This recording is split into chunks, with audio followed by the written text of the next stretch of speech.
কথা ধারাবাহিকের আজকের পর্বে দেখা যায় বিচারক জানায় ল্যাব টেস্টেও টনিকের মধ্যে সীসা পাওয়া গেছে, তাই তো গুহ ফার্মাকে ক্ষতিপূরণ দিতে হবে আর সমস্ত অ্যাকাউন্ট কোম্পানি আউটলেট বন্ধ করে দিতে হবে।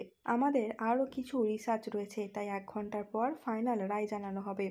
কর্তা দাদু খুবই চিন্তায় পড়ে যায়, কারণ জরিমানা যদি দিতেই হয় তাহলে সে তো অনেক টাকার ব্যাপার।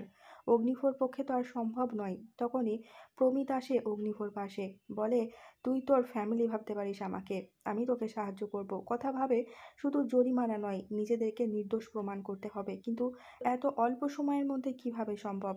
কোর্টরুমের বাইরে দাদান ভেঙে পড়লে ফ্যামিলির সকলেই ওনার পাশে এসে দাঁড়ায়। প্রিয়া বলে, এটা আমার প্রথম কেস হলেও আমি আমার সবটা দিয়ে চেষ্টা করব দাদান। আর তাছাড়া জজ সাহেব তো এখনও ফাইনাল রায় দেননি, তুমি এত ভেঙে পড়ো না। দাদান বলে, সাথে আছো সাথে আছো এটা তো সবাই বলছো, কিন্তু আছেটাকে?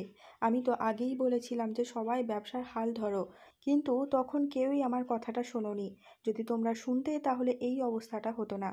আর এই কথাগুলো যে অগ্নিভোর উদ্দেশ্যে বলা হচ্ছে সেটা অগ্নিভো বুঝতে পেরে বলে, আপনার মতো ওই পুরনো নিয়মে ব্যবসা আর চলে না, এখন মেল করতে হয়। আর আপনি কি করেন, খাতায় লিখে রাখেন। যদি ওগুলো সব ডিজিটাল হতো তাহলে প্রমাণ হিসাবে দেখানো হতো যে কি কি মেটেরিয়াল ব্যবহার করা হয়, কিন্তু সেগুলো কি হয়েছে? অগ্নিভো যে গুহ ফার্মার বিরুদ্ধে সেটা জানতো না প্রমিত। এটা জানা মাত্র সে বাইরে এসে উকিলকে ফোন করে বলে যে আমার সঙ্গে একবার দেখা করুন, কিন্তু গুহ ফ্যামিলির কেউ যেন আমাদেরকে একসঙ্গে দেখতে না পায়। বিপক্ষের উকিল সৌমেনবাবু আসা মাত্র প্রমিত জানায় যে শশীভূষণ গুহর বড় নাতি মানে অগ্নিভো তার দাদুর ব্যবসাকে কোনোভাবেই পছন্দ করে না। অগ্নিভোকে কাঠগড়ায় ডাকুন, তাকে প্রশ্ন করুন, তাহলেই দেখবেন কেস আমাদের হাতে চলে এসেছে।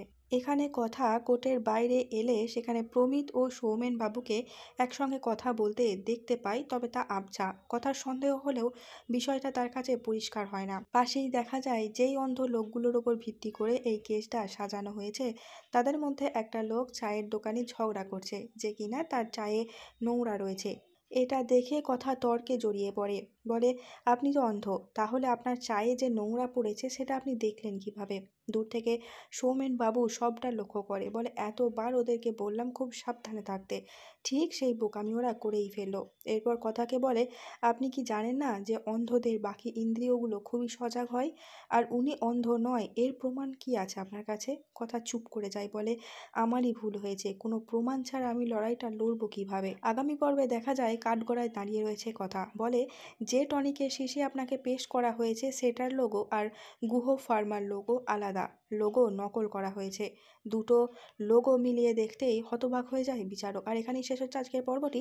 যদি এমনই বিভিন্ন ধারাবাহিকের আপডেট সবার আগে জানতে চান তাহলে চ্যানেলটিকে সাবস্ক্রাইব করে সঙ্গে থাকবেন। দেখা হচ্ছে খুব শীঘ্র নতুন কোনো একটা ভিডিওর সঙ্গে।